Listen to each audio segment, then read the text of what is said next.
Delete member on Life360 account. Hi everybody, welcome back to another tutorial. In this following video, I'm going to let you know the ways to delete a member on Life360 account.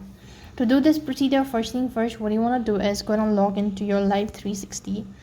When you're logged into your account, that's going to take you to the home page, which is going to look something like this. Now here, what you want to do is you want to go ahead and click on the gear icon from the top right hand side corner of your screen. Then next thing you want to do is scroll down a bit and you could see circle management, so you could go and press that. Next thing you could do is click on edit circle name. Now before you do this procedure, make sure that you're the admin, and likewise in my case I haven't added any of the members, so there's no option as to delete member. But what you have to do is when you've added the member, you just have to press on their profile and then drag them to the bin icon, or you'll find the option as to remove member or delete member. So this way you'll be able to delete a member on Life360 account. That's all for this video. I hope the video was helpful. Make sure to like, share and subscribe to our channel. Thank you for watching. See you in the next video.